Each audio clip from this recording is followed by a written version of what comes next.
For having me this afternoon. I'm really honored to be back here again. 24 years ago, I was sitting in the seat at the front of the church, being recognized as a graduate. 24 years ago, I had no idea where I wanted to go and what I wanted to do. But you know, I knew that I was at a point where I was a bird ready to leave the nest, but just didn't know what direction. I left home, went to UNC Chapel Hill, also Tar Heel. After my journey through UNC was not all that easy. My first semester, I went and I tried hard study, was on academic probation. I went back. Well, I came home, worked for a semester, and I saw this was not what I wanted to do. I didn't want to come home and stay around home. I wanted to make sure that I went on and did something different. My first choice after that was I went to the recruiter's office. I was going to the military. I was going into the Army. Recruiter came to pick me up. We went in. Basically, I did all the stuff. I was at the point where if I was wanting to go swear in, he sent me to one room, everybody else went to the other room. I came back home. I had no idea why they were sending me home, but basically, you know, the Lord has a reason for everything that happens.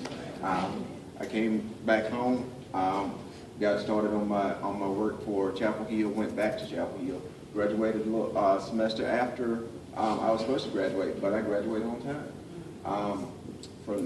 That's where I met my wife. We got married. We had a child at the time. We had both went back to graduate school at East Carolina. We were working on our counseling degrees. Finished up in 1998. I went to school as a counselor. I worked at Robertsville Middle School right up the street. I was a counselor and baseball coach, and that was a tough combination when we get in testing season, but we made it through. I worked very closely with the principal there, Johnny Williams, very nice fellow. He encouraged me to go into administration. I applied for the Principal Fellows program, was accepted, and then I began my degree in 2000 for school administration. Worked on that for 2 years. I was fortunate where I got the scholarship and I was able to just go to school and not have to work at that time. Came out, went to Washington High School, worked as an assistant principal. From there, it got a little tough because it was some long hours. But I had a supportive wife, supportive mother, father, sister, brother, and nephews. And basically, we worked through it. I told the principal that basically I wanted to go down to the elementary level. Went down to the elementary level, worked as assistant principal there. Was fortunate enough to become principal at that school. So, like I said, the Lord has a plan for us. Whether we understand it or not, we are where we are for a reason. Basically, I became principal there. Stayed there for 2 years, went to central office where I was director of student services. Left there, went over to Pitt County. I worked with the alternative school and dropout prevention program there. Stayed there for about a year. Then I went down to Hyde County and I was principal down there. I decided that I was going to go back to school again. I worked on my educational specialist degree, which is right below the doctorate level.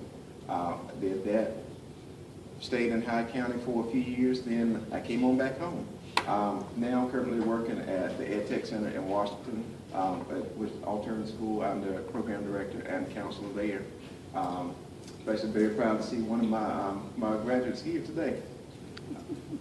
Basically all this to be said is that we don't know what our path is. But, you know, life is a journey, and we make the best of it or make the worst of it. I tell you to please make sure that you stay focused and stay positive and make the best of it. Life is filled with choices. I mean, some good and some bad.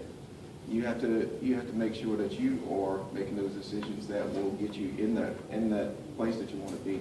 to continue to move and to grow. And basically, as I was trying to prepare today, it made me think about a poem by Langston Hughes, Mother of Son, but it also applies to our young ladies. Well, son, I tell you, life for me ain't been no crystal stair. It's had tacks in it and splinters and boards torn up and places with no carpet on the floor, bare. But all the time, I've been climbing on and reaching lanes and turning corners and sometimes going in the dark where there ain't been no light. So boy, don't you turn back. Don't you sit down on the steps, because you find it's kind of hard. Don't you fall now, for I'll see still going, honey. Still climbing. And life for me ain't been no crystal stair. Especially, it's just saying to our children that, you know, life is not easy. Life is full of disappointments. It's full of hard times. But, you know, you can overcome. As long as you stay persistent, as long as you like to focus and stay positive, you can overcome whatever it is that is set before you. Prime example are our two speakers that have already gone. They've both been faced with difficulties. They've both been faced with hardships, but they've stuck with it. They've made sure that, you know, no matter what has come before them, that they've made it. Whether it be the personal issues that Miss Rogers has faced, or the racial issues that Brother Jeremy has faced. You know, you cannot give up on the task that you set before yourself. You have to make sure that you do see it through, and that you do complete your task that you have determined that you want to meet. Like I said, you know, sometimes you don't know what your path is when you start out, but as the Lord has it in mind for you, where you're going to be and what you're going to do. You know, you never know when you are going to touch that young man or that young woman to encourage them and to keep them going in their life. So I tell you, just stick with it and make sure that you do see it through. Tell your name. I'm sorry. I'm Jeremiah Jackson. I'm Junior. And I was born in Williamston, raised in Washington, so I'm local to you.